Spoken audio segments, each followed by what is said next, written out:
இவங்களோட இப்போ அப்ரோச் இருக்கு இல்லையா, குழந்தை வேணும் இவ்வளோ சேர்த்து வச்சுருக்கேன்னு, இதை லீகலாக எப்படி அப்ரோச் பண்ணலாம்?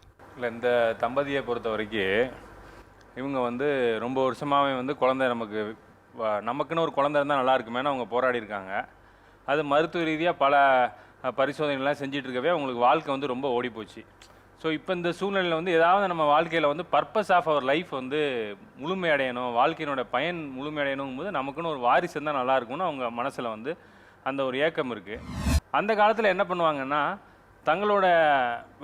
தங்களுடைய சொந்த பந்தத்தில் அண்ணன் தம்பி பங்காளிங்க முறையில் அங்கே இருக்கக்கூடிய ஒரு குழந்தை என்ன பண்ணுவாங்கன்னா, வாரிசு நம்ம அண்ணனுக்கு இல்லை தம்பிக்கு இல்லைங்கிறதுக்காக இந்த குழந்தைய நீயே வளர்த்துக்கோங்கண்ணே, நீங்கள் இதை பார்த்துக்கோங்க அப்படின்னு குழந்தைங்கள் இருக்கிறவங்க வந்து 4-5 பிள்ளைங்க வச்சுருக்கிறவங்களோ இல்லை 1க்கு மேற்பட்ட பிள்ளைங்க வச்சுருக்கவங்களோ இது ஒரு குழந்தைய வந்து கொடுத்துருவாங்க. அப்படி கொடுக்கும்போது அந்த குழந்தைங்க என்ன பண்ணலான்னா, சட்ட ரீதியாகவே நாம் இப்போ ஒரு சொத்து வாங்கினா எப்படி அதை வந்து சார் பதிவாளர் அலுவலகத்தில் போய் பதிவு பண்ணுறோமோ அதே மாதிரியே ஒரு குழந்தைய கூட சுவிகார புத்திரன் அப்படின்னு தமிழில் சொல்லுவாங்க, அடாப்டட் சைல்டுன்னு ஆங்கிலத்தில் சொல்லுவாங்க. அந்த மாதிரி போய் ஒரு டாக்குமெண்ட்டே கூட போட்டு நான் வந்து இந்த குழந்தைய வந்து நான் வந்து அடாப்ட் பண்ணிக்கிறேன், இது வந்து என்னுடைய சுவிகார புத்திரன், இவனுக்கு வந்து நான் சட்ட ரீதியாகவே என்னுடைய வாரிசு ஆயிரும், அதுக்கப்புறமாட்டி என்னுடைய சொத்துக்கள் அனைத்துமே சட்ட ரீதியான வாரிசு என்ற அடிப்படையிலே இந்த குழந்தைக்கு அத்தனை விதமான சகல விதமான உரிமையும் வந்துடும், இதை வந்து இந்த குழந்தைங்க வந்து அனுபவிக்கிறதுக்கான உரிமை இருக்குன்னு சொல்லி அடாப்ஷன் டீடே கூட பார்த்தீங்கன்னா சப்ரிஜிஸ்டர் ஆஃபீஸில் போய் நம்ம வந்து பண்ணிக்க முடியும்.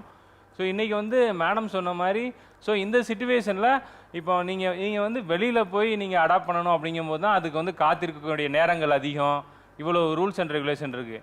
ஏன் அப்படின்னா அரசாங்கமும் யாரோ ஒருத்தங்க வராங்கிறதுக்காக அவங்க நம்பி ஒரு குழந்தைய கொடுத்துட முடியாது. ஏன்னா அந்த குழந்தையோட இன்ட்ரெஸ்ட் முக்கியம், அந்த குழந்தையோட மகிழ்ச்சி, அந்த குழந்தையினுடைய வாழ்வாதாரம் அது எல்லாமே ரொம்ப முக்கியமாக இருக்குது. அப்படிங்கும்போது யாரோ ஒருத்தங்க வராங்கும்போது இது வரைக்கும் நீங்கள் வாழ்க்கையில் எப்படி வாழ்ந்தீங்கிறத ஜஸ்ட் ஒரு போலீஸ் வெரிஃபிகேஷன் பண்ணலாமே தவிர உங்களுடைய குணங்கள் எப்படி இருக்குது, நீங்கள் எப்படி பார்த்துப்பீங்கிறத வந்து முறையாக பண்ண முடியாங்கிறது தான் இந்த 3 வருஷம் காத்திருக்கக்கூடிய நேரங்கள் இது எல்லாமே.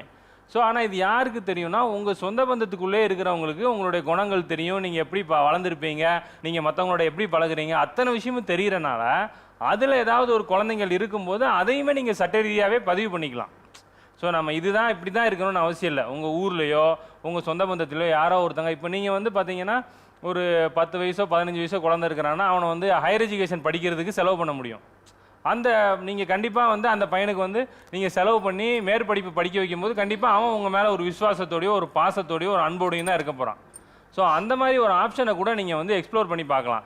அப்படி பண்ணும்போது நீங்கள் வந்து அதை சட்ட ரீதியாக சப்ரிஜிஸ்டர் ஆஃபீஸில் அடாப்ஷன் டீட் போட்டு பதிஞ்சிட்டிங்கன்னா நீங்கள் ஆசைப்படுற மாதிரியே உங்களுடைய சொத்துக்கள் எல்லாமே உங்கள் காலத்துக்கு அப்புறமாட்டி அது ஆட்டோமேட்டிக்காக உங்கள் பையனுக்கே போய் சேர்ந்துடும். ஸோ அந்த மாதிரி நீங்கள் பண்ணுறதுக்கான வாய்ப்பு சட்டப்படி நிறையாவே இருக்குது. அந்த மாதிரி யாரும் இல்லை. புரியுதா உங்களுக்கு அவர் சொல்கிறது? எல்லாம் கரெக்டாக புரிஞ்சுங்க. அந்த மாதிரி யார் வந்து இப்போல்லாம் வயசு சந்தேகம்னா நேரில் கேளுங்க. இல்லைங்க, அவர் சொன்னது கரெக்டாங்க. அவங்க சொன்னது வந்து எந்த மாற்றமும் இல்லைங்க. அவங்க சொல்கிறது எனக்கு புரிஞ்சுதுங்க. இப்போ என்னென்னு கேட்டிங்கன்னா, அந்த மாதிரி வந்து பிள்ளை இருந்தாங்க, தம்பி பிள்ளை இருந்தாங்க. அப்போ வந்து எங்கள் கஷ்ட காலத்தை பார்த்து போட்டு வேண்டாம் நான் கொடுக்கலன்டா.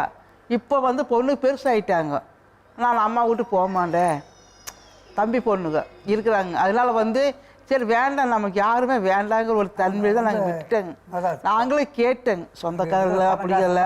இப்போ ஒன்றும் இல்லைங்க, இப்போ கொஞ்சம் இருக்கிறதுனால வர்றாங்க போகிறாங்க, எப்போ சீக்கிரம் போய் தேடுவாங்க இருக்கிறத சுற்றலாம் அப்படிங்கிறதுல வர்றாங்க. அவங்களுக்கு குழந்தை இல்லை, நம்ம தான் குழந்தைகள் பார்த்துக்கானுங்க. அது வந்து எந்த வகையில் இவருடைய சார்பிலையும் என்னுடைய சார்பிலையும் இல்லைங்க மேடம்.